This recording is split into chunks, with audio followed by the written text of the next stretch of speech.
புதூர் 1வது வார்டு, இது 2வது வார்டு சேர்ந்துருச்சு. பரவாயில்ல. அதில் வந்து ஒரு பிராந்தி கடை ஓப்பன் ஆகிருக்கு.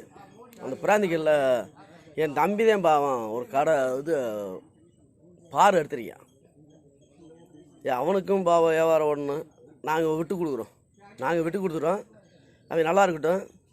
ஆனால் வந்து டோல் டெலிவரி நீங்கள் என்ன கேட்டாலும் சரி உடனடியாக கிடைக்கும். என்னோடய ஃபோன் நம்பரு உங்களுக்கு போட்டு எழுதி வச்சு ஒட்டிவிடுவேன். நீங்கள் உடனடியாக இந்த ஃபோன் நம்பரை மட்டும் போட்டால் நீங்கள் எங்கே இருந்தாலும் வந்து கொடுத்துட்டு போயிடுவேன். ஆனால் இங்கே கடை போடக்கூடாதுட்டாங்க பாவங்க. அவருக்கு பாதிக்கும் அப்படின்னு. பாவம் நல்லா இருக்கட்டும். வேணாம் அவருக்கு கெடுக்கக்கூடாது. அவர் நல்லா இருக்கணும், நாங்கள் நல்லா இருக்கணும். அதுக்கு என்ன, எங்கள் டேஸ்ட்டுக்கு நீங்கள் வருவீங்க, அவர் டேஸ்ட்டுக்கு நீங்கள் போவீங்க. இதுதான் உண்மை. உங்களுக்கு நல்லபடியாக செஞ்சு தரேன். உடனடியாக என் ஃபோன் நம்பரை போடுங்க. உடனடியாக வந்து சேர்ந்துடும். நாளைக்கு இருந்து ஆரம்பம்.